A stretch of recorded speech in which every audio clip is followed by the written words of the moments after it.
This material, if and when to be cut up, overlaid, speeded up, slowed down, inched, run through echo chambers.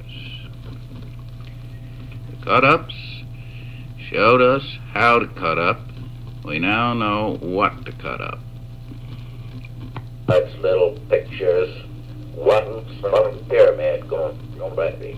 Here we have a picture of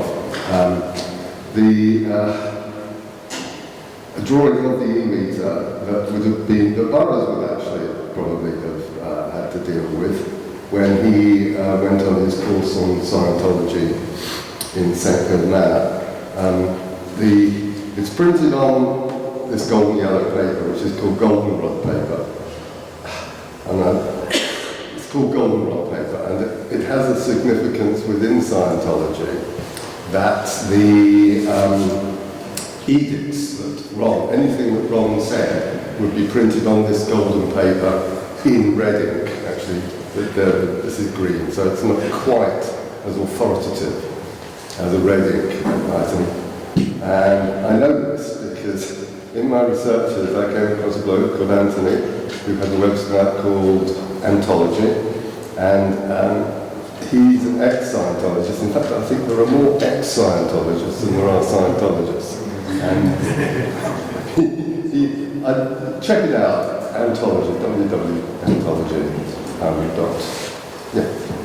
And he used to work in the print room, which is, I found that a nice little coincidence, because I'm actually a printer, more a printer than a publisher.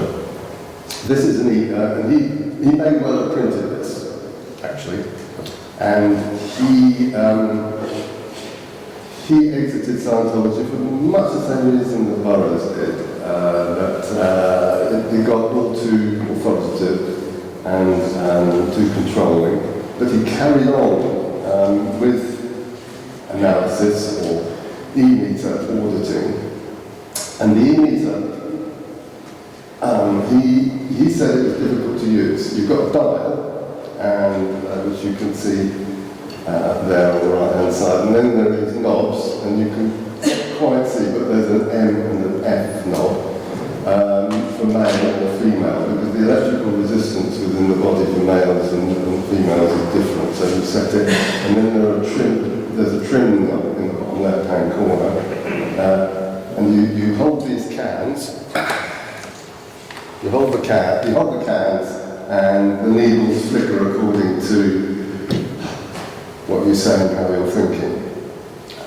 But the galvanic skin response is just so subtle and so slight that the meters were very difficult to set, so that to stop them doing what was known as a rock slam, just a bang, bang, bang, which would, if you were in the second moment, indicate that in fact you were having engramic thoughts. An engram is a word that triggers bad memories. It used to be called a cone, but Hubbard changed it to engram because engram carried more authority.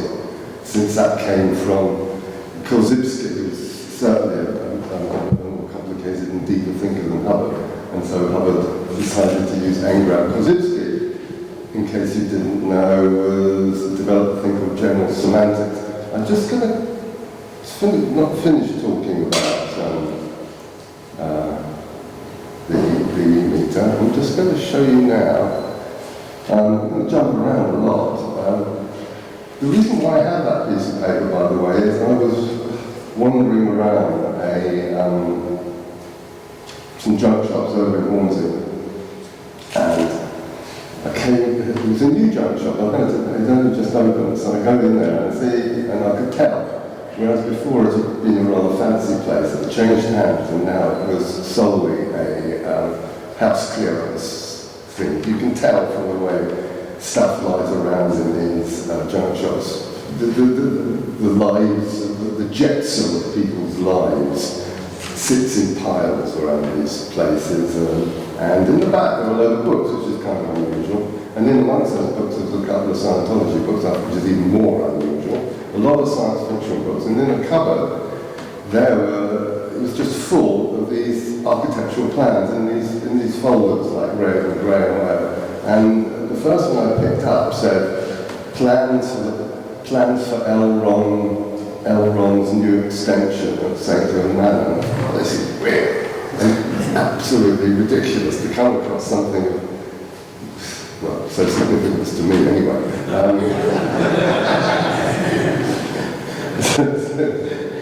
And it was like 4 boxes, you know, most of it was other people's plans, but here are all these folders, the planning application that this architect was going to do, named Jelinek. So he started Scientology.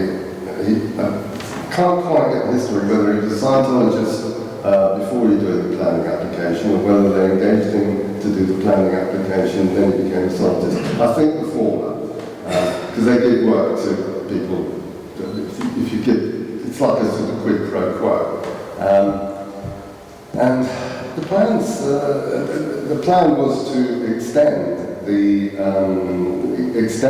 manor, St. Hill Manor. So I'm just going to show you a picture here. Here you go. That's what it looked like back in the day, 63. These are some photographs sort of in amongst those files. So he's doing these plans, and there's correspondence in there. I've done this little Somerville thing. I don't know whether you know the Somerville had a theory that if you put a photograph up against another photograph, there are some diagrammatic structures which will introduce you to some collateral synergies that synchronize with the past and the present, and it's something like that anyway. But it hasn't changed at all. I went around there, when I say I went around there with my wife, and we had a beautiful day. The guy at the gate was a little bit concerned that we weren't expected. But because maybe it's one of those trustworthy faces, you know, Burroughs says if you haven't got a ticket to travel, just look as if you've got a ticket to travel and they'll never stop you. And that's weird about here in Vienna. How do you pay for your travel? I didn't do anything last night. I didn't walked out. St. Hill was just more students who walked out. But the lady came up and started talking to us, and she was just, you could tell she was checking us out. And because I had these plans and I had these photographs, you could tell I was like, you know, on the right side of the law as far as she was concerned. And she pointed out that the manor was built by somebody called, I'll just put the basement plan up there and then go and look for my notes. I thought I'd be able to just talk, but I do need to give you some facts. I do need to give you some facts, like the name of the person who built this manor in 1792. He built it, and she said that he went on to go to America, and his okay, I'll just read it a bit. I did actually read, okay. When I did actually write, here we go, 1792. It's got Miles writes that it is a faux medieval castle in its architecture, but he's actually referring to the new building, which is the only pic we have, Burroughs and St. Hill, has him walking in front of its pointed windows. That looks a bit medieval, but in fact it's more, you would call it faux monastic. The real St. Hill Manor, in that picture we just saw, was in 1792, and it's been completely unchanged, actually. If we were doing a film of Ali's Smile, I'd have this picture. In Ali's Smile, there's a scene right at the end. Excuse me once I get this St. Hill photo.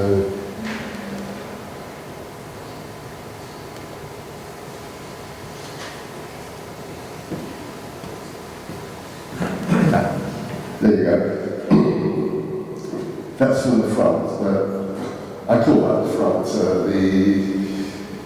That's the imposing bit. That's the grey pile in Ali's Smile comes crashing down right at the end. It's at the top of a steep hill, but architects do things like this. They make the place look bigger than it really is by making the floor at the bottom there taller than the one above it, and the one above it, and so on. That perspective thing. They're clever little sorts, these architects, and it will come crashing down. And it's tricky to capture the oppressive feel in a photo because you need to stand back so far away, and then the picture ends up showing itself smaller than it really is. The name, the architect cannot be fully confirmed, but surviving construction archives suggest that it was a Benjamin Henry Latrobe, and Wiki tells me he pioneered the use of solitary confinement in the Richard Penitentiary and was otherwise most noted for his designs of, believe it or not, two very important buildings in the United States. The Capitol building and the White House. Conferencian smirk, mimetic smile, and the collapse of civilization as we do not want to know it. Hassan E. Hubbard, and the commanding mantra, bring it on. Now, I'm going to show you a picture of Hubbard, because this is what you've all been waiting for.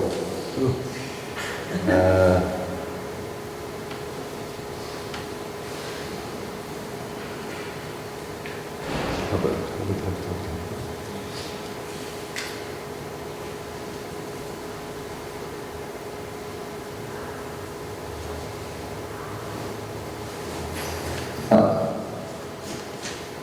There he is.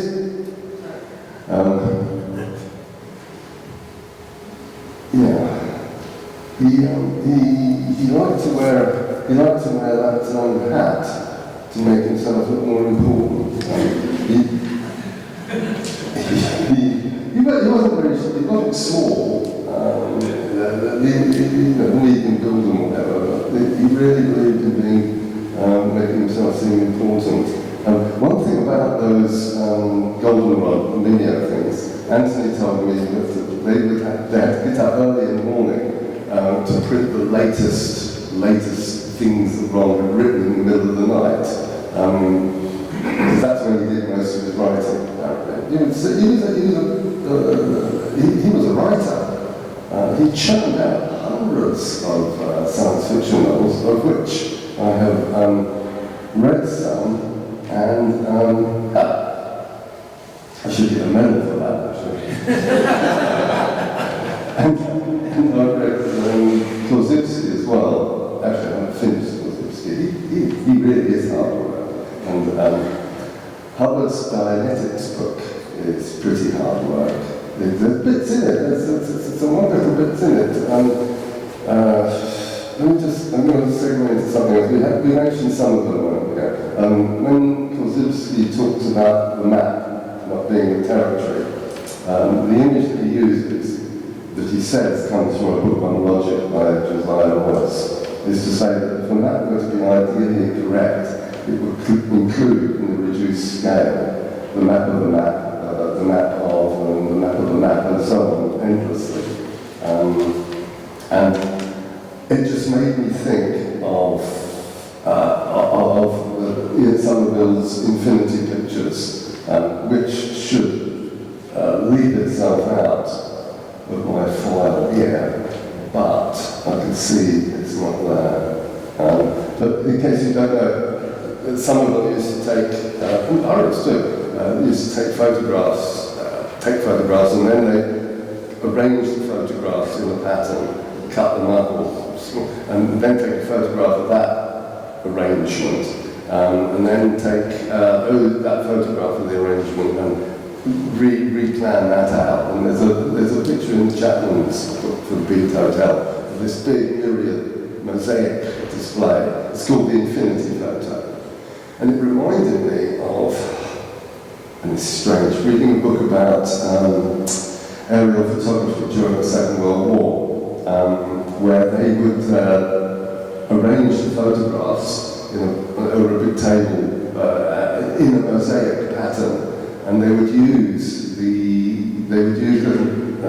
little by two lens glasses so that they could almost bring out the depth of the photo, so that they could more accurately tell the height of the shadow of things that they wanted the planes to either bomb or not bomb. And you could tell whether a fence was a high fence or anyway, it reminded me exactly of that photograph of Burroughs where he's got those bifocal lenses looking at a Geisson painting, looking for that detail. You almost have to. It's like, you remember those things in the past where you kind of, I can't remember what they were called, lots of little dot patterns, and if you looked at them closely, suddenly some picture would come out, some reading would come out. I forgot what they're called. There was a lot of fashion for them in the 80s and 90s.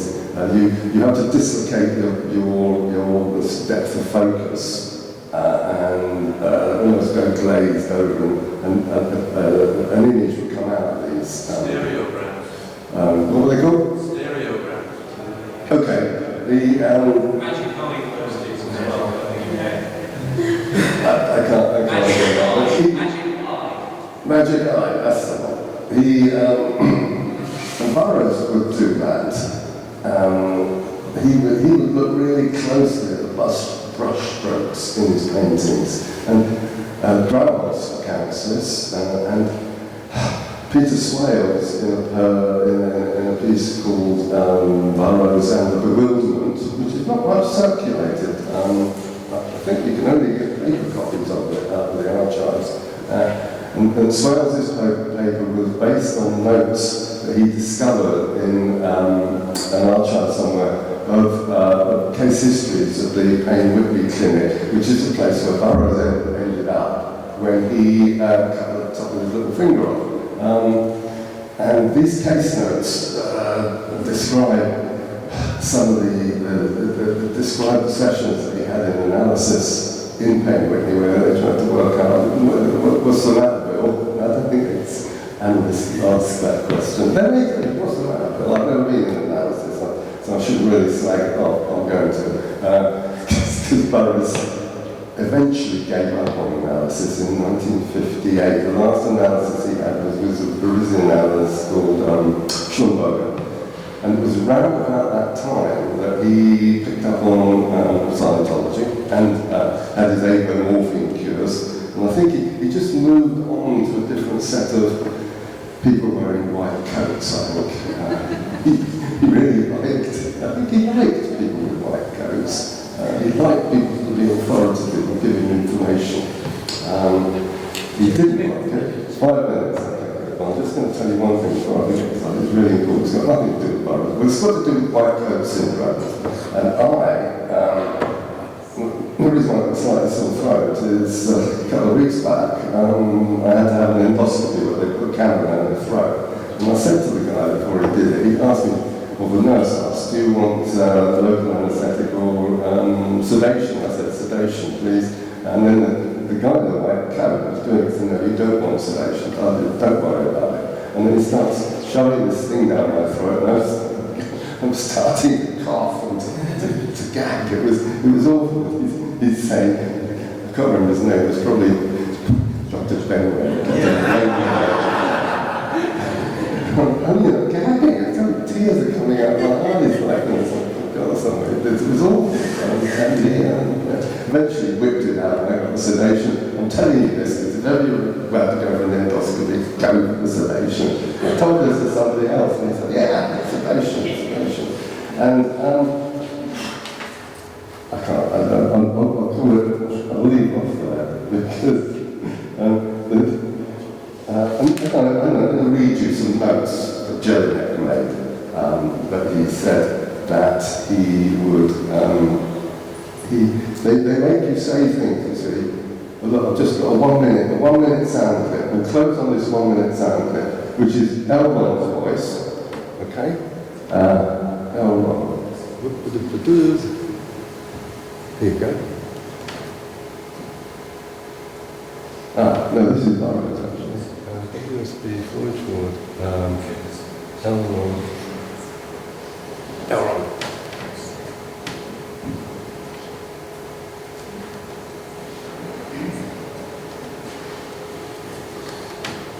When the play MP3 is, when it's just loading. Pay it all, pay it all, pay it all back. Play it all, play it all, play it all back. I rub out all the words and reports of the board forever. I rub out your thing police forever. I rub out the words of Marx, Lenin, Einstein, Freud, Khrushchev, Freud, fraud forever. I cancel all the formulas of Einstein and Oppenheimer forever.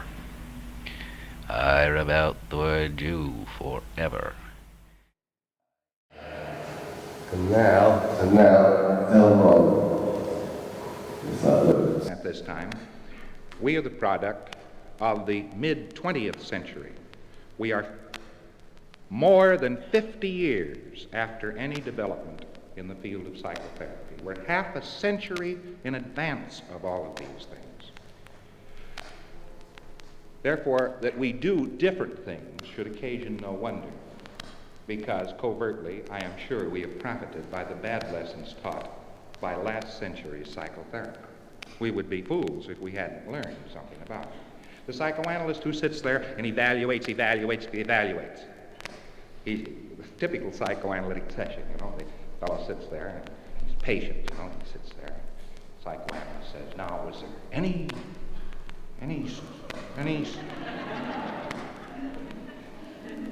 experience you had with little girls when you were a little boy?"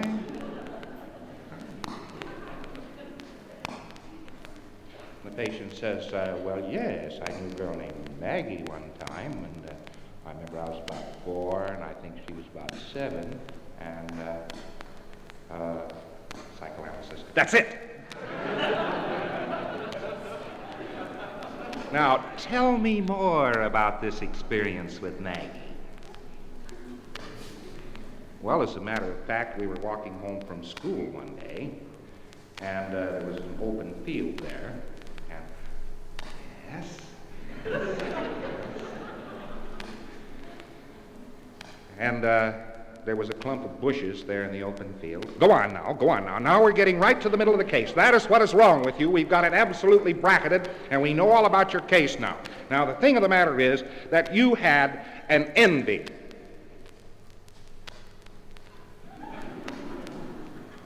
That's right. You were envious. And our conclusions here, that you are suffering from a Oedipus, this Electra complex, based on bush clumpiness. Now we've got the whole thing solved. What happened between you and Maggie, incidentally? Well, as a matter of fact, I went over in the clump of big bushes and I found this small mouse, and she ran like hell.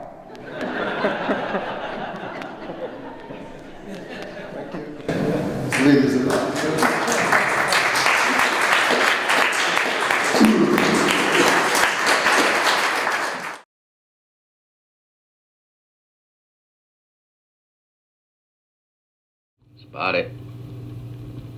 Spot it. Spot it.